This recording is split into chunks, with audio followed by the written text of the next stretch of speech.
Hey, what's up, guys, and welcome to LP Tremors, where we talk all things vinyl and horror. And we are back at it again with these two beautiful men. We have Ryan Gavalier, the curly-headed fuck, and down below we have Davy Gallagher.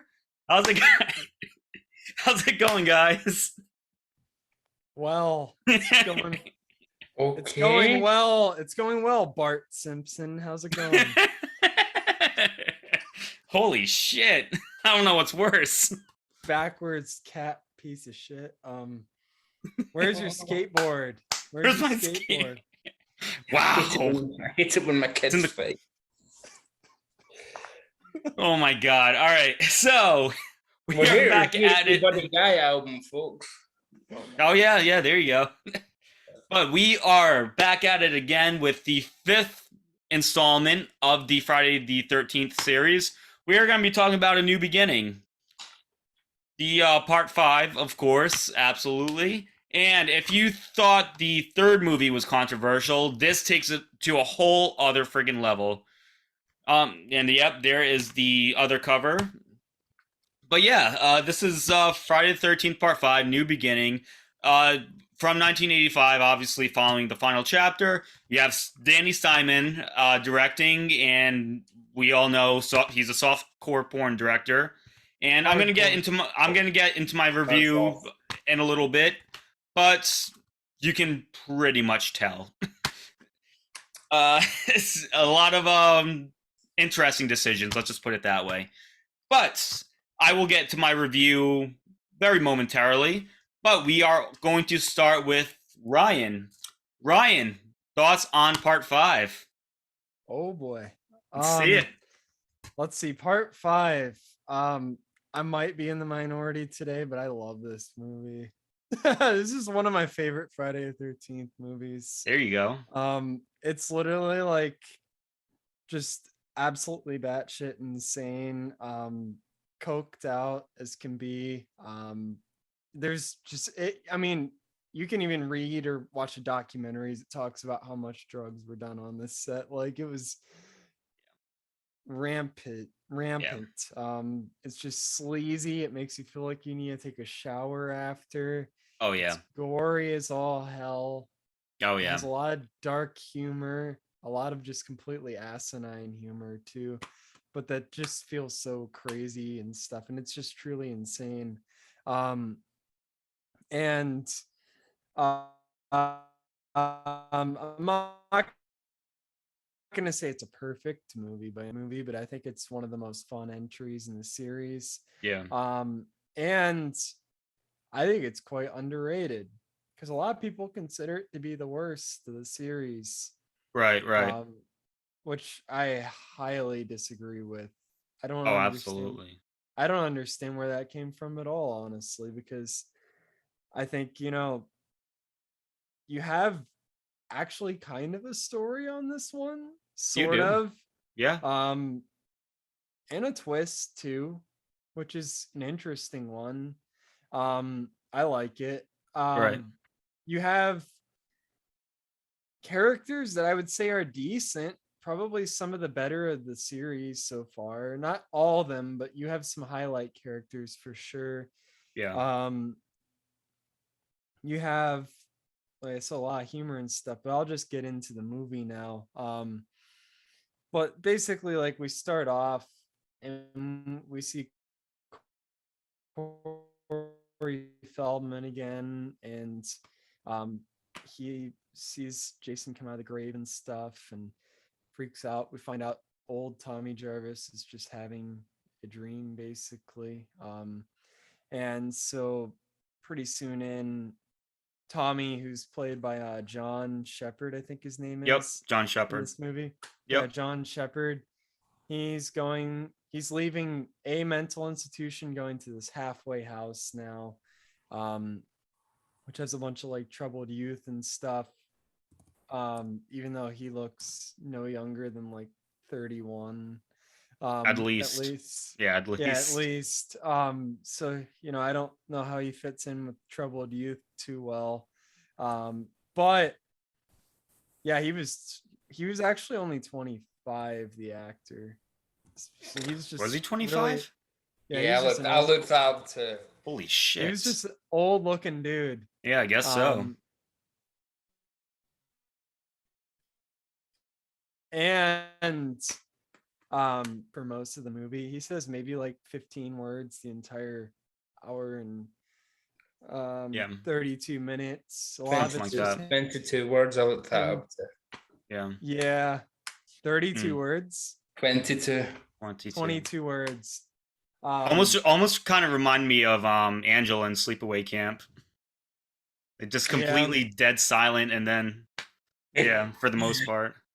Yeah, and I mean, Bit of a he, different ending for him, but yeah.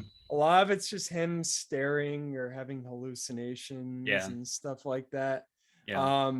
They definitely play up the trauma thing from the last movie, which we talked about having some issues with Corey Feldman, having to go through all that stuff. Well, now we see the aftermath, and it feels, for a movie as sleazy as it is, it feels weird to have a character going through PTSD like this. But I'd say for what the movie is and for what the movie's, the talent that they had and porn director, directing it, I'd say they did okay with his character. I mean, he's a decent Tommy Jarvis in here. And I think that, I don't know. I know that he was not happy to find out that this was the fifth Friday the 13th movie. Because they actually were going under the name Repetition.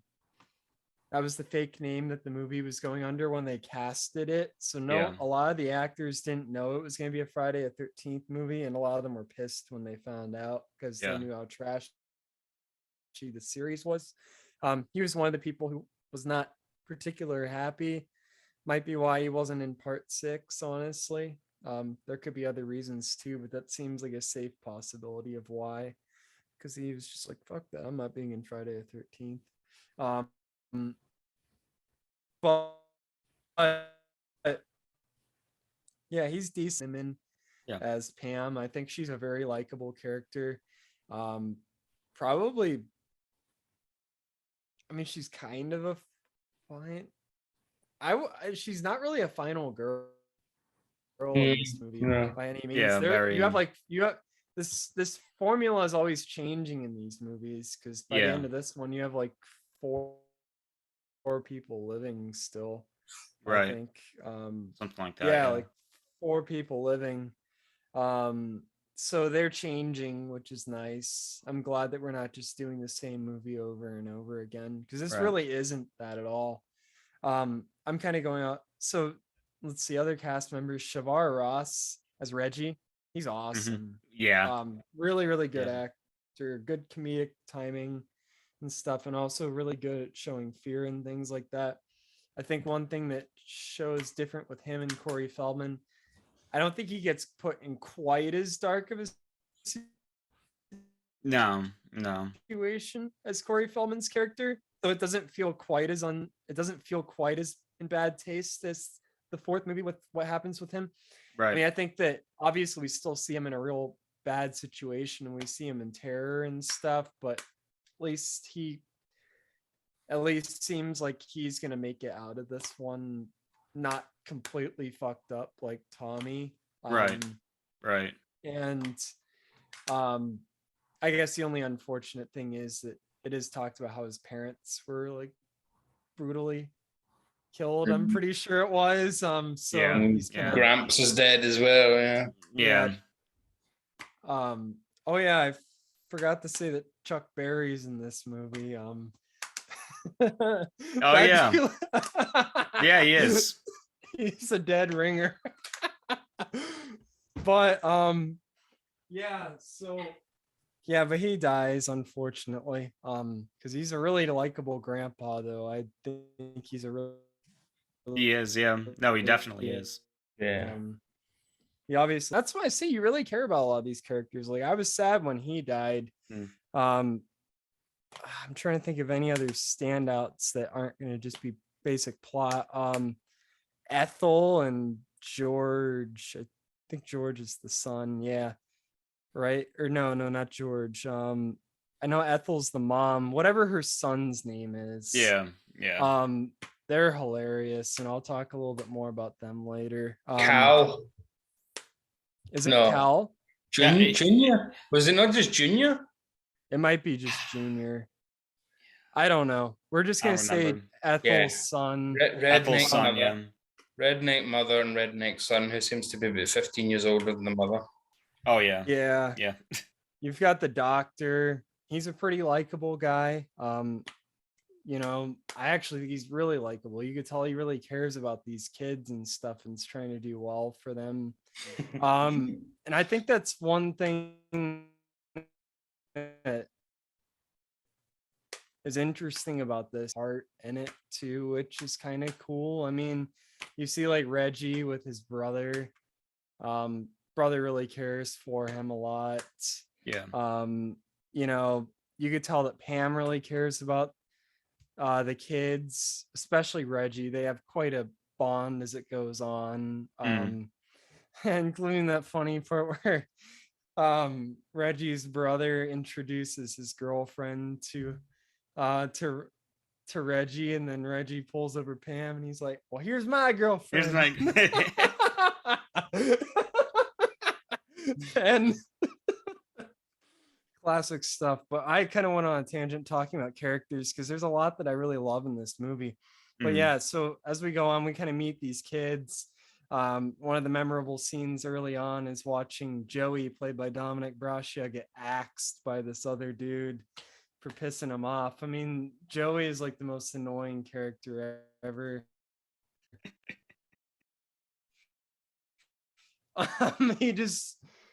But he's in there for a reason, so you do feel kind of bad for him that he gets like hacked up basically. Oh yeah. Yeah. But Yes. and then we see the aftermath of that too when they lift up the blanket. They love the And blanket got, to like, Joey. his arms just like sitting on top of him, and like Yep. they're all Yep. just like Jesus. crying and stuff. Yeah. But it's pretty wild. And we do see one of the ambulance drivers seems to be deeply affected by this, and we'll talk about that more. Yeah, so all right, so like we're meeting all these people, we're seeing their interactions. You have the one couple who likes to go screw in the trailer park. Yeah. Yeah. Yeah. And that's what brings us Ethel, and she's a spitfire. I mean, absolutely crazy. Shut the fuck up. She's Like the just best. swearing like crazy. She's all Yes. dirty and nasty, and her son's kind of like what's that dude's name? Shitter's full in National Lampoon's Vacation. Yeah. They're like, he's basically like the poor man's version of that guy, kind of. I can't remember what his name is. Rusty no, that's the son. I don't know. But I don't remember his full name. guy. Yeah, but like, so you have them. They're pretty funny. He has the best kill in the entire movie when he's riding on his motorcycle screaming, just like completely coked out of his mind. And then Jason just takes his sword and smashes him. And his head just flies right on the ground. That's my favorite scene in this whole. So you have cops coming through and stuff. Actually, the cops are very likable in this movie too. They're actually well acted and likable characters. They obviously just want to do what's right and stuff. And it's like, geez, like for a porn director, there's some pretty good characters in this movie, honestly. I don't know, like, oh my gosh, you have that scene where I think he's the ambulance driver at the beginning, or the guy who drives. It's either the same character or it's the same actor playing two different characters. but the guy who drives the bus that takes Tommy to the halfway house, I'm pretty sure he comes back later as that dude, that cokehead guy who picks up that waitress to hang out. I think Oh. Yes, it's it does. Yeah, it's the same Yeah, guy. I think it is the same guy. Yeah, It is, yeah, yeah, that's some classic stuff that there. is. He's just, that's a sleaze there. I mean, it just seemed like it would be a total cameo of like the director, but it wasn't. But he's Yeah. just like snorting coke, just flirting with this girl. She's gonna come out. They're gonna go party together and Yeah. stuff.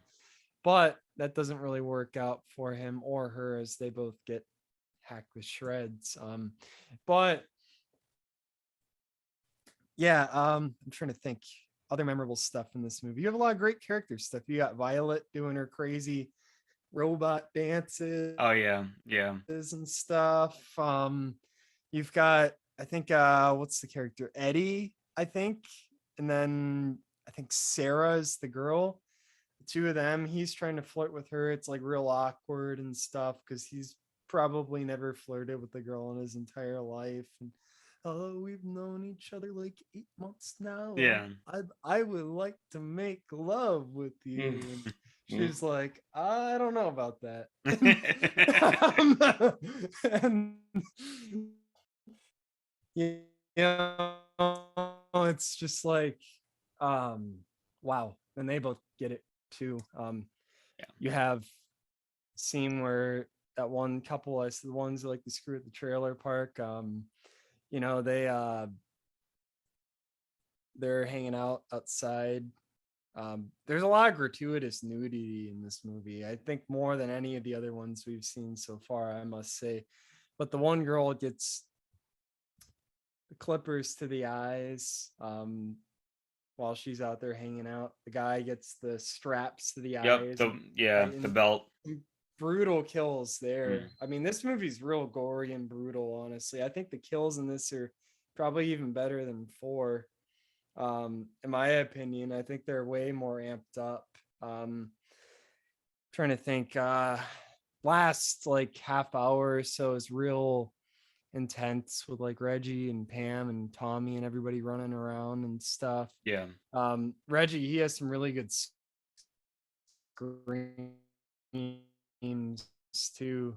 He's Yeah. like the original Scream kid, like not the Scream Queen, but he's just like and stuff. Yeah. And it's like real classic. But yeah, they all trying to survive. Like I said, a little before that, they meet the brother as well and his girlfriend. That's some great scenes. Right. He dies in a porta potty.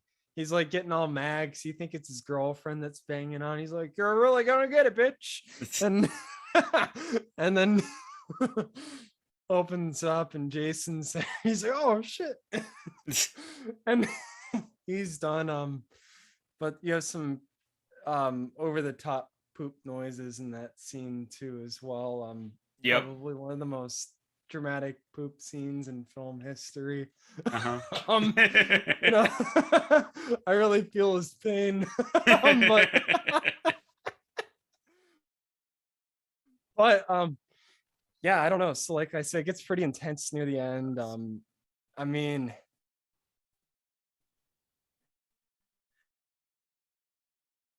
you have an interesting little, you know, you have Reggie running him over with like the tractor and stuff, but he still gets back up. Yeah. You know, he stabs Tommy. Tommy gets him and stuff, and you know, they're trying a lot of different creative ways to get this Jason character dead. And the way that they end up doing it is that make him fall out the window. He falls onto a bed of spikes. We see, oh shit, this isn't Jason. It's that ambulance driver at the beginning, Roy. Right. Oh wow, there's a little twist there. And what do we find out? Kid who got axed at the beginning is his son that he never really told anybody about. Mhm. Because he was kind of a loner, and you know, he kind of like ditched his son, made him an orphan, and Yeah. you know, yeah, I like it though. I like that Jason wasn't the killer in here. I mean, I honestly wish they would have I mean, I'm glad that Jason came back, but it would have been interesting to see them try some different things. It's also like what I fantasize with the Halloween series that didn't all end up being Michael Myers movies after Season of the Witch, because Season of the Witch is probably my favorite sequel of that series. It's up there It for would have me been as cool. well. Yeah, it's awesome. Yeah. And like it would have been cool to see what they could have done if they would have gone some different directions with Friday the 13th. I mean, obviously they couldn't do the copycat killer a million times, but No. try some No. different things. But I think that this worked out pretty well. Hmm. I know this is kind of a rambled mess of a review, but it's No. just this. It's That's a basically ramble mess of a film. So. yeah. That's mess. basically what it is. I mean, It's it's just a whole like- clusterfuck. Yeah. but it works though. That's the thing. I love everything about this movie. Honestly, it's of all the ones we've watched so far.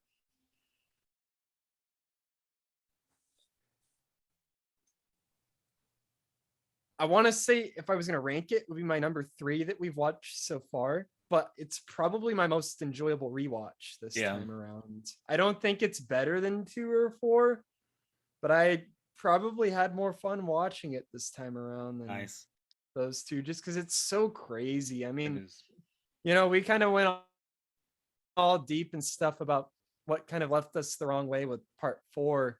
And I Yeah. think that was valid because 4 does try to be a more grounded movie a lot of the time. Yeah. So like having an ending as sinister as it did kind of leave a bad taste, especially with it being a kid. Yeah. This Yeah. whole movie is pushing boundaries and is being sleazy and scuzzy. It So is.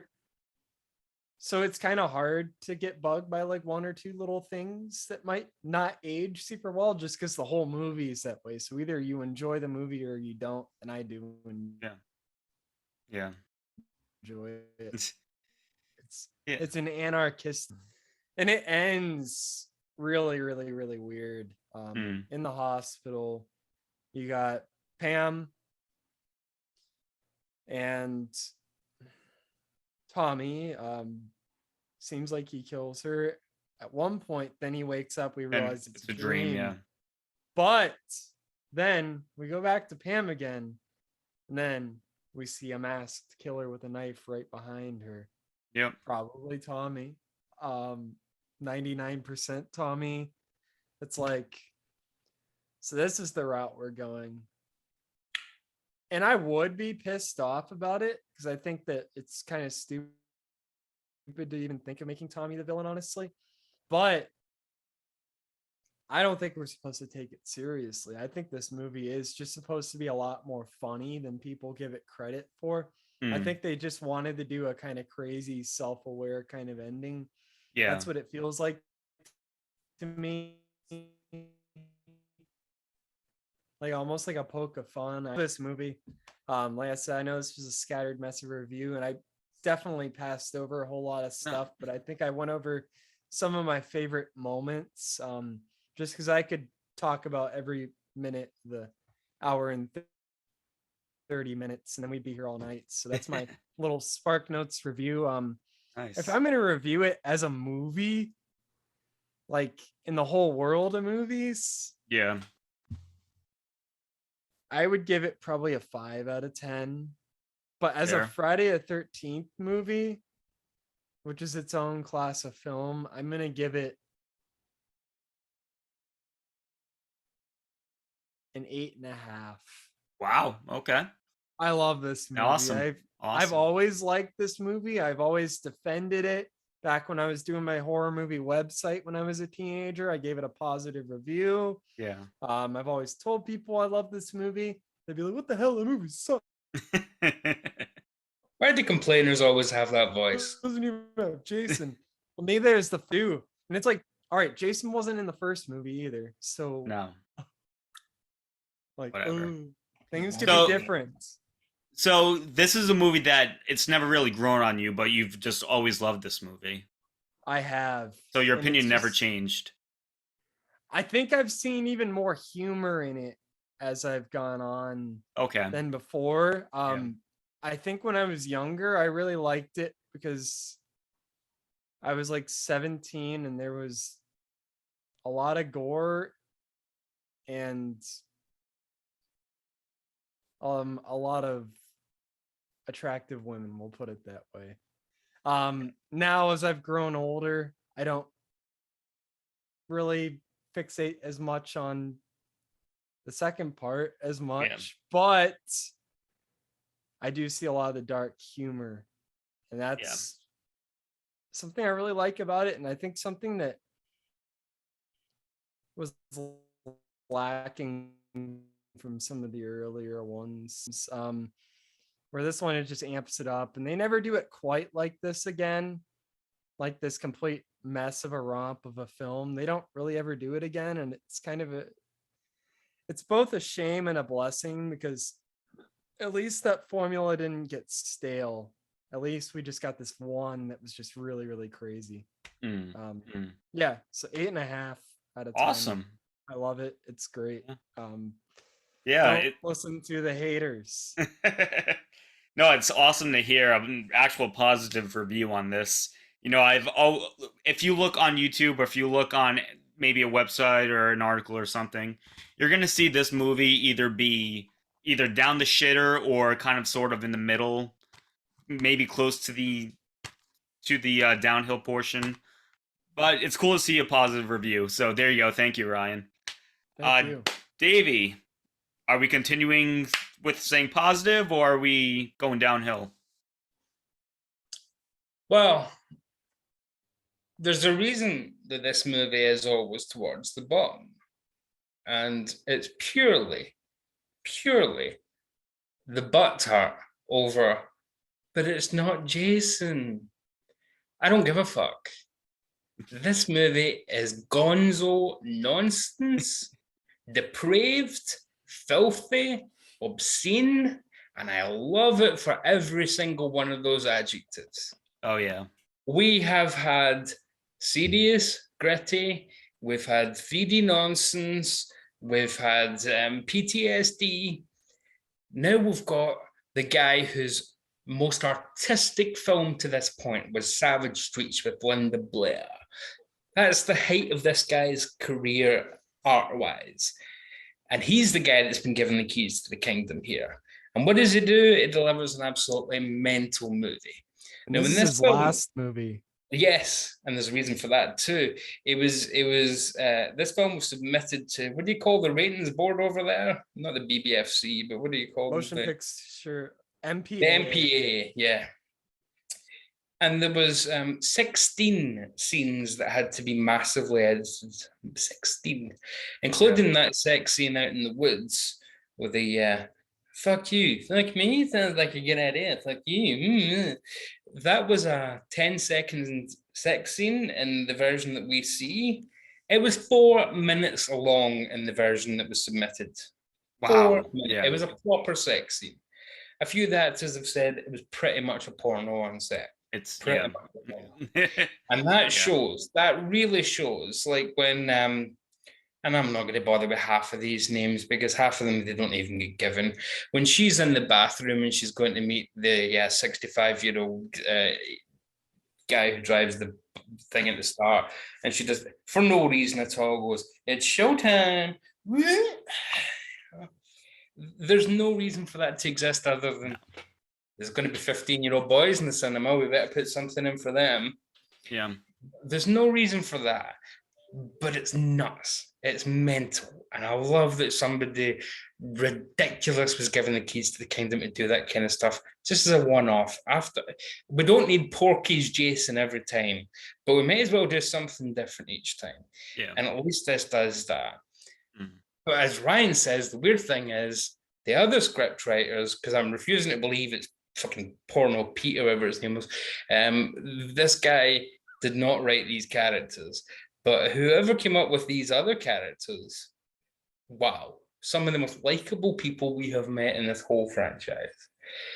I mean, we start with obviously the Joey murder pretty much near the start. And Joey just wants to give out some chocolate. That's all Joey wants. He wants to share his chocolate. Plus, he's played by the ghost of John Belushi, and that was a real casting coup. So, you know, you have to give them props on getting John Belushi back from the dead for that. We've got two actors here from one of my favorite films of the 80s. The killer there, Vic, who's only in that one scene with the axe, and what is his name? The brother. Reggie's brother. He's got a stupid name. One of those call him this, all sound cool. Yeah.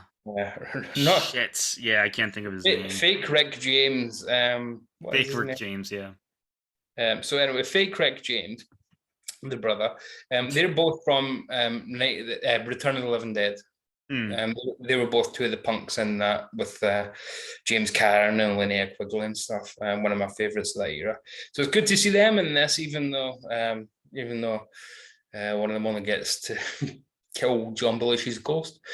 But the other characters, I mentioned them there, but Reggie the Reckless is perhaps my favorite new character that we get here, Reggie the Reckless. When he has that introduction and he meets Tommy, he's like, "You're scared of spiders? You're scared of spiders on string? You're scared of rubber spiders on string? I'm scared of no spiders." I'm like, yes. So much more fun than Tommy was. Why didn't we get a series about Reggie the Reckless? He could have been. Never mind like he's going to turn into Jason. He could have turned into like the anti-Jason and been like the permanent good guy of the movies. I'd have watched that. But yeah, what a terrific character. Likeable, funny. When he goes in and sees his brother, and he's like, "Hey, look at those cool rings. And where did you pick that up?" And he just points at the woman. Like, wow. This is definitely directed by a porno director. There's a woman literally been talked about as an object there. But that seems totally charming too. And I really love that it is something like Demon. I want to say his name, like Fake Rick James. It's something like Demon. Or I think it's Damone or something, or it's one of those something like that. Yeah. Give him some silly name and it'll make him sound cool. Put him in a Rick James outfit. But he only gets that one scene, really, old Rick James.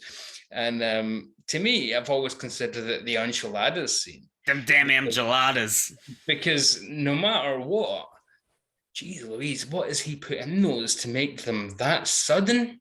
You'll feel good once you shit. But he goes from 0 to 60. He's 1 second, he's like, "I love my little brother. I would do anything for him." That food is so nasty. Oh, damn enchiladas. He has so much food. He has pizzas. He has chicken wings. It's not just enchiladas, dude. He just left it in there for like weeks. I can believe it. I don't think there's a fridge in there. Like he goes completely from 0 to 60 in terms of needing that portal outside. Which that is one of the most bizarre little scenes as well, where they have the ballads that they sing to each other while he has severe diarrhea. Nice romantic moment there, while he's sitting there with his guts coming out. I love you. I love you.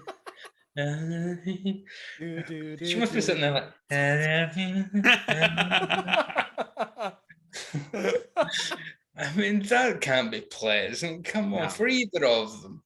And then we obviously know how quickly he gets taken care of once, the thing starts shaking. So he must literally be covered in when Jason gets it. So, it's a horrible little way for him to go. Horrible way to go. That's, there's a reason why you always wear clean underwear, and it's in case anything happens to you when you're out and about. You don't want the ambulance to find you like that. Tyler, I'm sure you've got some stories. The idea of not using Jason, I don't care. Honestly, I don't care, because Jason did. The film come back. It's more puzzling to me that Paramount thought that they were breaking some great promise. That if they brought Jason back, people would be like, "Oh, but you promised he wouldn't come back." So it's Friday the 13th. I think your audience is pretty happy to see Jason again, especially when you're going all in on the marketing and whatnot. But I like the small things, like they have. He's got the blue on the hockey mask to show that it isn't the normal Jason. He's got the blue arrows instead of the red. I think the reveal of who it actually is total nonsense. I mean, this kid was abandoned, but now the father cared so much that he goes on.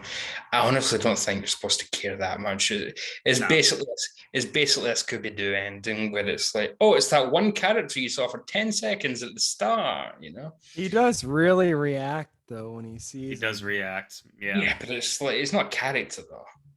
It's not character. So yeah, they could have turned it into a whodunit, which would have been much more interesting, because they seem to sometimes go that way. Or was it, is it so and so? Is it well? Clearly not. They're not bald. It's not difficult to. And then it's like, oh well, Tommy still makes these masks. So is it Tommy? Yeah. No, it's not Tommy. We're not Tommy. For goodness sake, Tommy's the weakest part of this movie. For a film that's considered the Tommy Jarvis, like the middle part of the Tommy Jarvis trilogy. And the best part of Tommy in this movie is still Corey Feldman's Tommy. Even in his little dream, Corey Feldman completely sells me on the terror and the fear. Completely sells me when he's watching the Jason Voorhees grave. What doesn't sell me is, what's his name again, this new guy?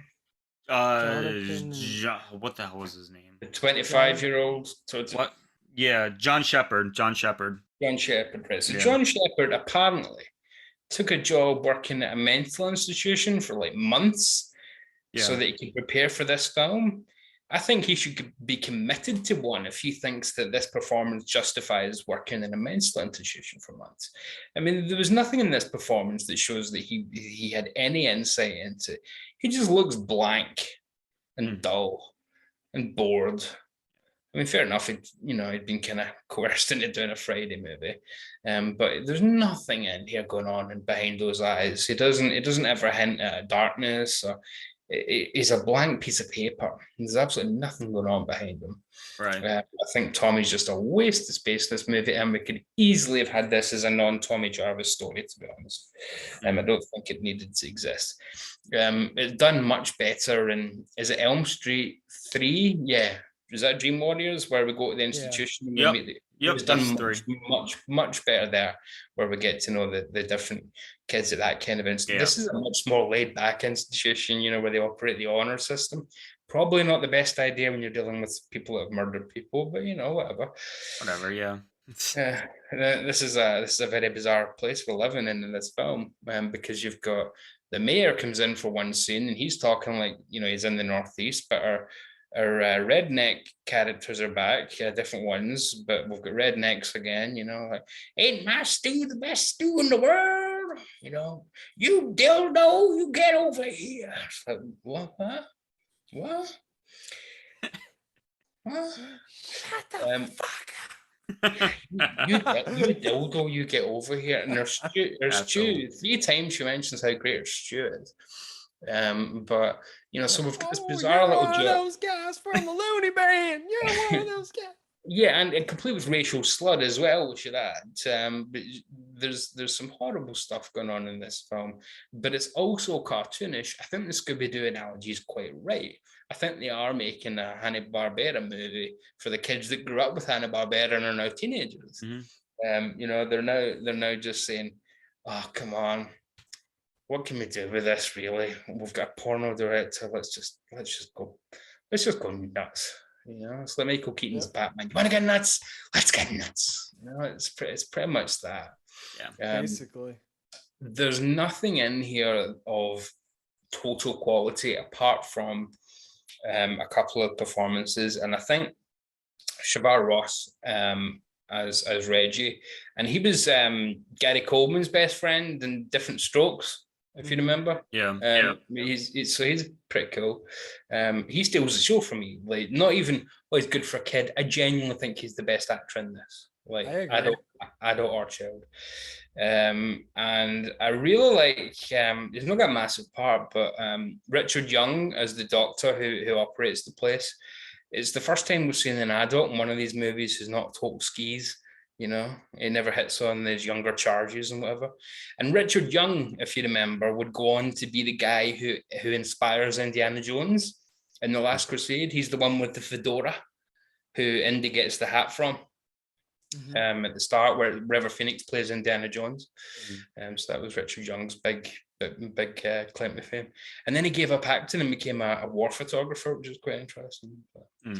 But the cast is actually quite good. So, you know, it's full of actors who would go on to be in loads of different cult movies, and nothing major by any massive standards, but, you know, they'd be in, like, you know, Ghoulies 3, or they'd be, you know, they'd be in Demon Master 2. So, like, the kind of stuff that horror fans going to go, oh yeah, that, you know, rather than, you know, the general audiences aren't going to care. But it's kind of good for a cult viewing. I think it's a mess. I think it's a dog's breakfast. But I think it's, if not intentional, then at least it didn't come out as bad as it could have done. You know, you could have this guy directing, and I don't know if you guys have seen Savage Streets with Linda Blair. It's a really deplorable revenge movie, a rape revenge movie, which completely celebrates rape. It's such a bizarre movie. Don't get mad, get naked seems to be the tagline for that movie. Gotcha. It's really sleazy. But I'm glad this guy didn't have much of a career afterwards, because I think he's really skeezy. If you read I've not seen the full Crystal Lake documentary. I haven't seen the 6-hour one. I've seen the cut down one where they kind of skip over a lot of the sequels. Okay. But I did read the book, and apparently this set was full, and I mean full, of people heavily on drugs. Like, not just in his trailer so and so was doing drugs. Like, basically everybody was on drugs. It was like Caddyshack. Yeah. Although not as annoying, because you don't have to put up with Chevy Chase. I'd be on drugs if I was working with Chevy Chase. Jesus. Total prick. And I love Fletch Lives. It's one of my favorites of the 80s. But yeah, I don't know how you'd view this. As usual, the press slaughtered it, but who cares? Who cares? They were always gonna.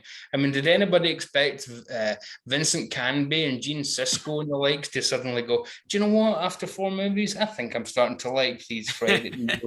No, they slaughtered it. It's the worst thing ever. It's corrupting the youth of America. It's causing all the crime that's happening in your neighborhood. So, as Ryan said, to review it as 2 separate movies, or 2 separate entities, as a film. As a film, I think, okay, it's actually not impossibly badly made. I think I'd still give it a solid 6.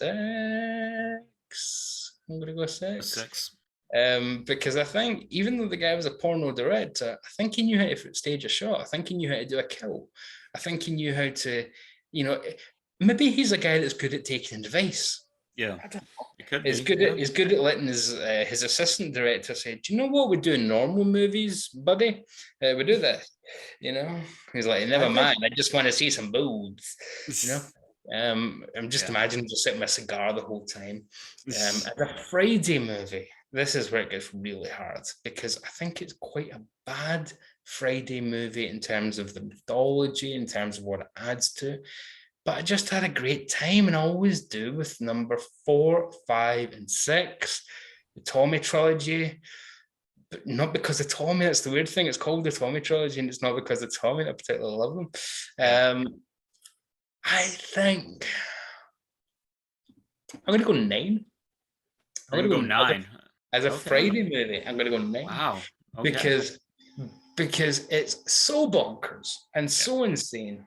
And I'm so glad that it didn't continue this way. There was always a gimmick after this. I mean, as we know, there's Hell, there's New York, there's Freddy, there's all sorts to come. There's going to be a twist pretty much every time from now on. Right. Next time it's kind of Universal Monsters version of etc. But as one last hurrah of just what can we do here apart from just going nuts, I'm kind of happy that they just chose the nuts option. It's a bit like part 3 where they did the 3D is the going nuts part. Yeah. And here it's the actual script and the characters themselves. And I kind of like it for that. Yeah. I think whoever the casting director was, that might be my MVP, because they cast this movie impossibly well. And if that cast hadn't worked, I don't think this movie works, but they're likable. You can empathize with them. Even the horn dogs, nobody comes across as being annoyingly sleazy and whatnot, apart from the 75-year-old guy picking up young women. Hey, Toots, what's up? Hey, you want some bro? You want some bro, honey? Nah, it's amazing that isn't a director cameo. It's amazing that isn't just him.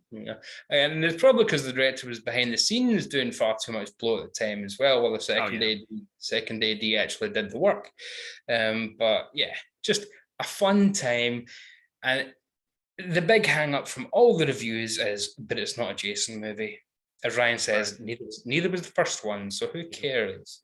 Right. Who cares? Did you have a good time watching it? It's really all that matters. Right. Really all that matters. So it's not called Jason, it's called Friday the 13th. So I'm perfectly happy. Yeah. Yeah. Thank you. You can't take any of these movies A new seriously. beginning. New beginning, right? A new beginning. Yeah. A new beginning. But as we know, they do chicken out, just like Halloween when that didn't do as well. This one didn't do quite as well, but it did well enough to make them throw the dice once more and say, let's get Jason back. Yeah. Just like, let's throw the dice once more and get Michael Myers back. So, it is what it is. Great. Yeah, well, it's pretty awesome to see positive reviews coming from this movie. It's kind of blowing me away, actually, because I am not used to it. I'm like I said, I'm always seeing this movie getting slaughtered to death. Like, it's either down in the middle or extremely close to it. Maybe sometimes in the middle, but usually it's definitely in the bottom 5 or something like that. But all right, so we have Friday the 13th, New Beginning. If you were to ask me maybe 3 years ago, I would have been in the boat where it would be in my bottom 5. Mainly because I always thought this movie was fine, but something about it, I just found it extremely forgettable. I don't know, something just didn't grab me. For the longest time, nothing really made me want to go back to this one. But it wasn't until maybe a year after that, then I starting to appreciate this movie for what it is. And it started growing on me and growing on me. And now I'm going to be in the same boat with you guys. I like this movie a lot. I always have a blast watching this film. It's so batshit crazy. I love the don't give a fuck attitude. Just do whatever the hell you want.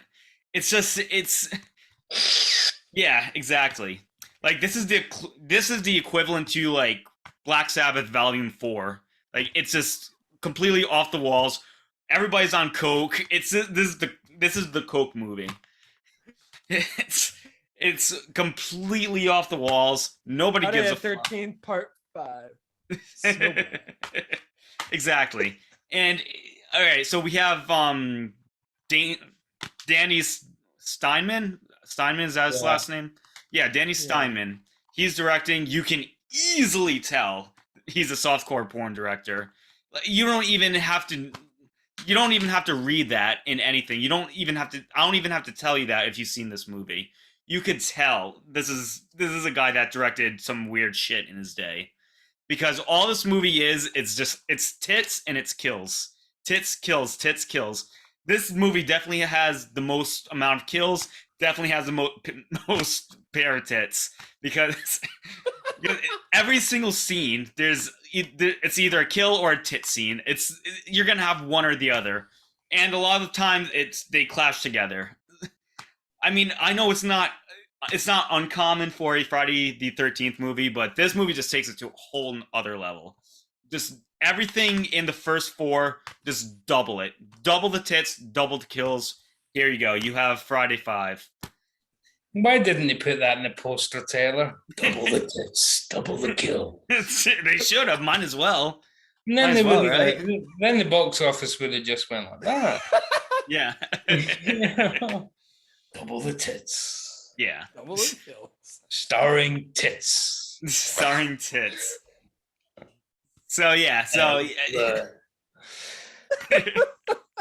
Yeah, if you wanted to, if you want appearance by boobs. 5 boobs, exactly. Yeah, this movie is, it's just they just don't give a fuck. It's tits kills, tits kills, tits kills, and that progression just goes on for an hour and a half. Like a 15-year-old horny ass teenager is gonna love this movie. I'll just say that right now. But anyway, yeah. So Does your I mom, just does your mom watch these videos? yeah, yeah, pretty much, right? Well, Whoops. Anyway, so yeah, so I just you love have me the blushing over here, man. right.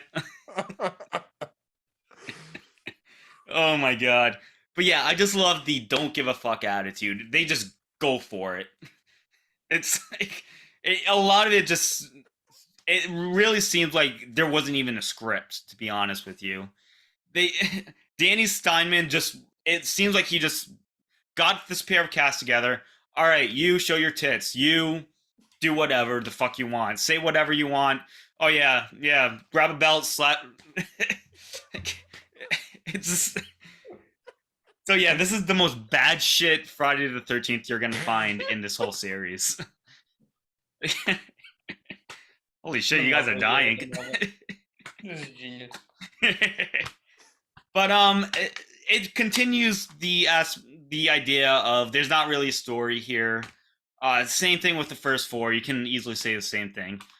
There's not really a plot here. It's just the only different. It's very different from the first 4, obviously, but this movie, it's very. It just there's no plot here. As I said before, they just do whatever the fuck they want. Jason is there. Have at it. As far as kills go, like I said, tits and kills. It's every single scene, every single chapter, every single scene, and the kills. This is kind of gonna be like a mixing, kind of positive, kind of negative. I think, Jesus Christ, you guys are dying. Well, I'm just thinking about the titles and stuff like Friday Part 5, and you get the tits. Yeah. Jason goes to tits. Jason goes to tits. Freddy versus tits. But anyway, so as far as kills go, you do have a few really cool kills here. You have we mentioned actually, Ryan, you mentioned the belt kill when they're outside in the camp, outside in the forest. The guy gets the belt to the tree, eyes obviously. You got the hedge clip kill. That was a cool one. But to be honest, It's not going to show, but this is Big Tits Massacre, the movie. It's as close as I can find to Tits the movie. So Taylor, before you air this, copyright Taylor Hagopian 2020.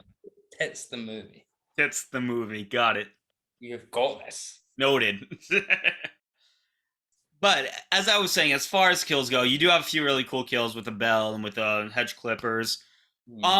However, I feel like they were really going for quantity over quality, because a lot of these kills, and I know the MPAA had a lot to do with this, but a lot of them were maybe sometimes off-screen kills, or some of them were maybe just, hey, slash, done, like kind of like screen kills, if that makes sense at all. Just stab, slash, you're done. Or, like I said, you would have maybe an off-screen kill quite a bit. So they were really going a lot for quantity over quality. And I don't know if I can really blame the movie for that, because I know the MPAA butchered this movie to death.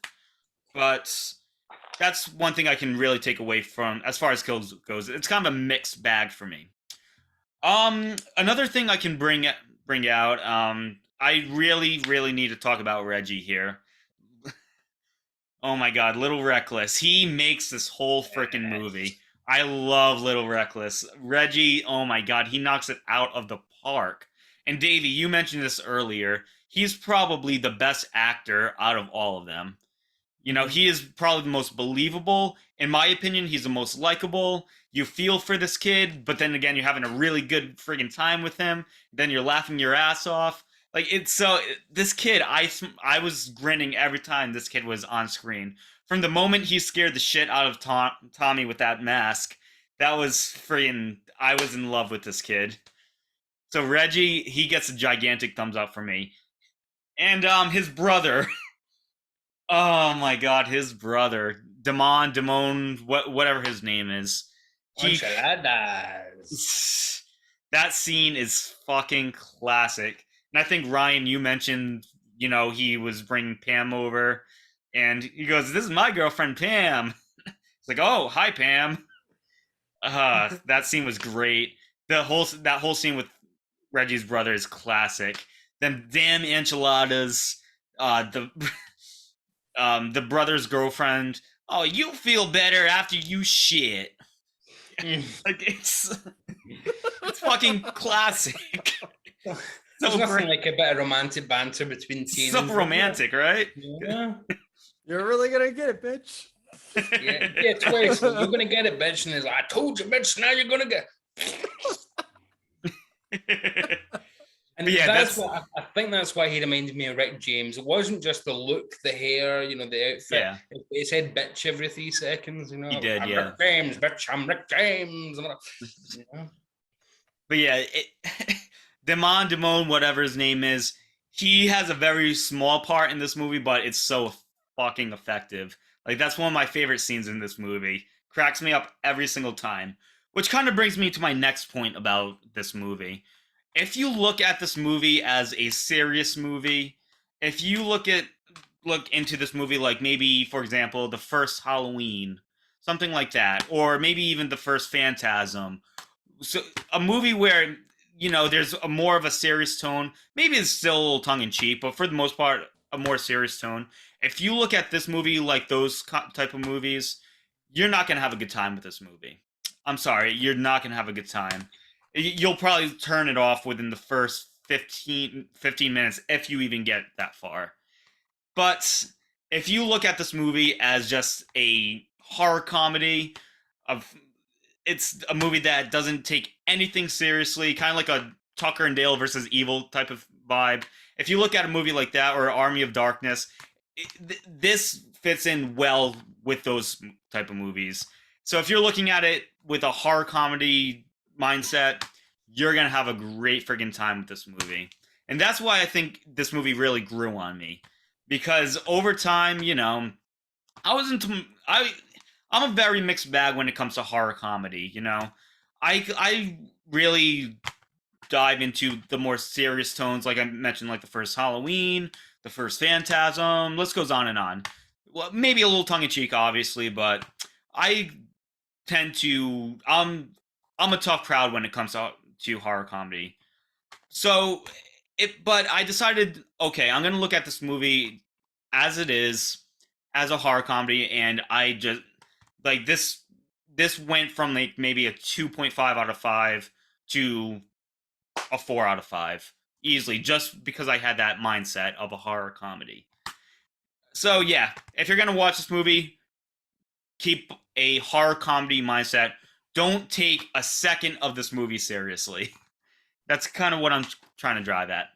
So, yeah, as I mentioned, this movie's hilarious. It's hilarious. There's a lot of dark comedy. It's batshit crazy. So, as far as kind of negatives go, Davey, you kind of mentioned this earlier, and I do agree with you fully. Tommy Jarvis, he is the weakest point in this movie. I think he is my least favorite Tommy Jarvis out of the 3. I just wasn't getting his vibe.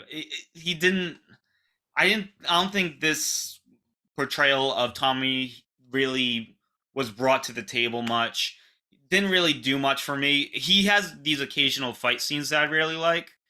Like, he is like somebody fucks with him, he's gonna beat the shit out of them. He's somebody you do not want to mess with. So when Where did he learn that shit? Did he teach that in mental institutions? Yeah, from Roman wrestling. Right. So yeah, throwing guys over his head and stuff. Yeah, exactly. So yeah, occasional fight scenes I really enjoy, but overall, this character just creeped me the fuck out. He just stayed quiet. Like I mentioned earlier, it almost reminds me of Angela from Sleepaway Camp, the first movie. Like very silent, but I love Angela in Sleepaway Camp. I'm not gonna shit on Angela. That was we got to do a Sleepaway Camp type of content because I love that movie. Twists. That twist. Yeah, then we'll talk about that, but yeah. So he gives me like a strong. He's like a watered down Angela to me. Like he's very quiet. He's like just emotionless. He just I don't know something about him. He wasn't clicking with me, and like toward I don't know. I can't really describe it. I like Tommy Jarvis much better in the sixth movie, which we're gonna get to obviously in the next episode. I'm not gonna get too much into that. I'll wait till obviously we talk about six. But yeah, this Tommy Jarvis didn't do a whole lot for me. And then the whole thing with the paramedic, the ending that this movie is known for. When I first saw this movie, I knew who it was right off the bat. It was no surprise. As soon as that paramedic truck comes up to the spot, and you see these two paramedics come out, you see the expression on his face. You know there is something up with this guy.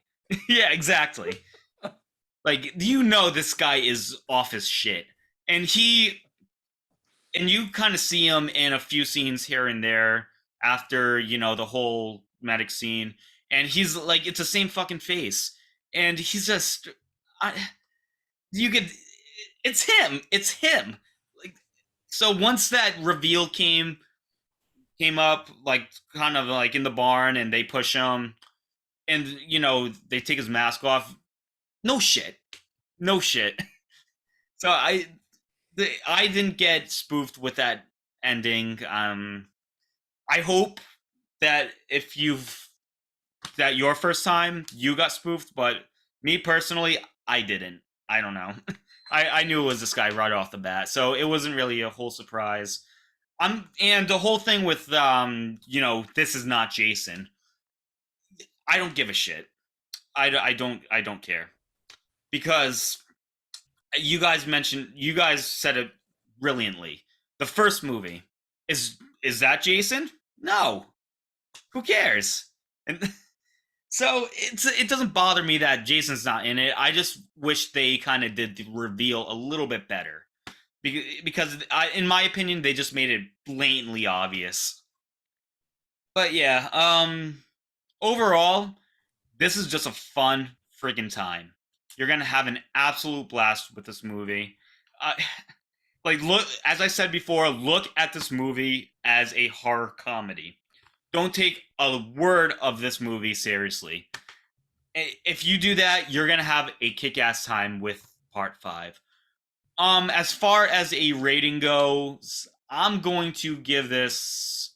As far as in Friday the 13th, I had an absolute blast with this movie. I'm going to give this an 8 out of 10 as far as a Friday the 13th movie goes. As far as an actual movie, probably a 6, somewhere around there. But you're going to have a great time with this movie. Yes. It's a horror comedy, guys. It's a horror comedy. Fuck. This movie this whole shit happened because of a chocolate bar. That should set the tone for what you're about to see. Yeah. Everything that happened in this movie is because of a damn chocolate bar. Yeah. It's the golden ticket. It's really a bit like Charlie and the Chocolate Factory when you think. Yeah, exactly. Yeah. So yeah, watch this movie with the mindset that this movie is an absolute shit show, but it's entertaining as all hell. I promise. If you have that mindset, you're going to have a kick-ass time with this movie. So there you go. All 3 pretty positive reviews, I would say, at least. And I'm honestly very blown away, because honestly, I thought you guys were going to butcher this movie. And I thought I was going to be in the minority. Like Nope. it's such a fun time. Craziness. I even like Tommy Jarvis in this movie. I like him more Yeah. than Do the you? guy in part 6. Wow. Okay. Well, that's not saying Okay. much. But yeah, crazy always gets me. Like I Crazy said, always gets me. if you can't be good, be interesting. And this movie is. Oh, absolutely. Absolutely. But yeah, so there it is. Do you guys have any closing remarks on this movie? Anything else you feel the need to add? One nice thing, the movie that the guy with the stammer has that he's watching with the girl, that is A Place in the Sun with Montgomery Clift and Elizabeth Taylor. Oh, okay. And that has a drowning scene quite similar to what happened to Jason. So, somebody on this set knew a little bit of film history, which kind of blows me away, to be honest. Right. I do Yeah. have to say that character, Eddie, I did think he was probably one of the more realistic characters too. I Yeah. mean, Yeah. I just think that honestly, I think that this movie, it is crazy. It is really funny. It's really gory. It's sleazy. It's depraved. But I also do think there's heart too, and I think that's There the is heart to it. interesting Yes. part. Yeah. Like, can't- like that's Look such at an- Reggie. That very kid is identifiable when he hits on her and says, like, yeah, okay, it's a bit cheesy the way he says, oh, I'd like to make love with you. But the way he instantly acts as if he's joking, who hasn't seen that as a teenager? Like, oh no, I was just playing around. just playing around, yeah. Oh, of course. Or the way that Damon does, even after his little brother, it would be so easy for that character to be like, "Get out of here, you little brat!" Like most big brothers, and when he's trying to act cool. But even when Reggie leaves, he's like, "I love that kid so much. I love him so much." Right. That doesn't need to be in there, but it is. So yeah. Right. It's like it's like the most heartwarming, sleazy piece of filth that you can possibly imagine. Yeah. Agreed. Yeah, Definitely. absolutely. So yeah, this movie it's just a complete shit show with a ton of heart to it. It's I'm just blown away. I really thought I was gonna be in the minority on this one. So this is awesome. All 3 positive reviews on this particular movie, and stay tuned for 2 weeks from now. We are going to be discussing the 6th installment, Jason Lives. So we're going to see you in 2 weeks. I understand that Ryan and Davey both have YouTube channels. We'll start off with Ryan. Anything going on with Ryan's Vinyl Destination? And if you would like to spell it out, that's totally fine as well. RYAN apostrophe S VINYLDESTINATION. Yeah, I just put out the Star Wars New Hope video pretty recently. It's a personal retrospective. Most ambitious thing I've made so far. I worked my ass off for like a month on that. Yeah. Empire Strikes Back will be out eventually too. Yeah. Got Zero the Hero coming up on Halloween. I'll be releasing one about One Missed Call with Davey. Just started the Queen series recently. We talked about Queen 1 and 2 on Wednesday. You can find that. That's about it for now. I got other stuff planned too, but leave some as a surprise. Good shit. Davey, what's going on with Davey's Cinema Flicks and Music Picks?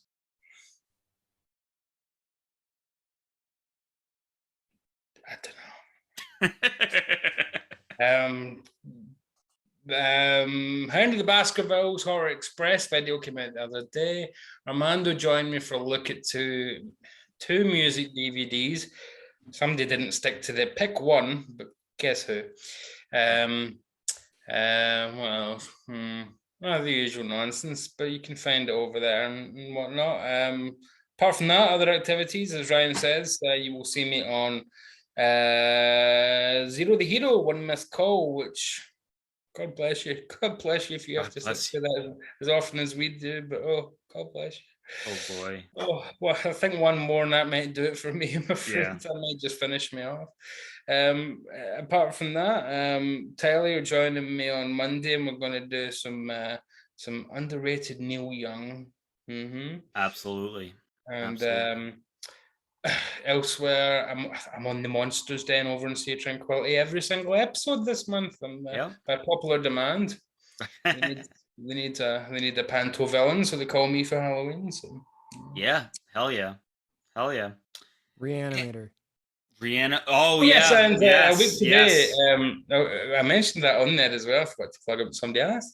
Yeah. Reanimator a week today on my channel with Ryan Gavalier from Ryan's Final Destination. That's RyanSBinylDestination. And Taylor Hagopian from LP Tremors. That's L.P.Tremors. They'll be joining me for a discussion of the Reanimator films, starring the great Jeffrey Combs. Yeah, I'm not a dick, so I'm not gonna just spell my name. And speaking of sleepaway camp. Oh, I see the reference there. I see that. Anyway, so you are watching LP Tremors. Buddy Guy just released a new studio record last week. I believe it was last Friday. The Blues Don't Lie. I did a full album review, and I did that, a few days ago, 3 days ago. So that video is up. Definitely give that a check. Stay tuned for more Friday the 13th. Feeling the Monday Blues is going to be coming back. I have been taking a little short break, but it's coming back, so get ready for more Feeling the Monday Blues. As far as that, just stay tuned for more horror shit and music shit. Whatever. And boobs and gore. And tits and kills, yeah. Yeah, there you go. Double the tits, double the Double the kills, and tits, triple double- the heart. Absolutely. Absolutely. A lot of heart and a lot of titties. Damn right. Oh my god. All right, so that is all we have for you. Is there anything else you guys want to add before we close out? No, I think we'll be taken off of YouTube if we had too much more. So. Probably, yeah. All right, so for Ryan Gavalier, for Davy Gallagher, and for myself, you are watching LP Tremors. Stay tuned for the next Friday, the 13th. We're going to be doing part 6, Jason Lives. Stay tuned for that. And as always, stay metal, stay scared. Bye, guys.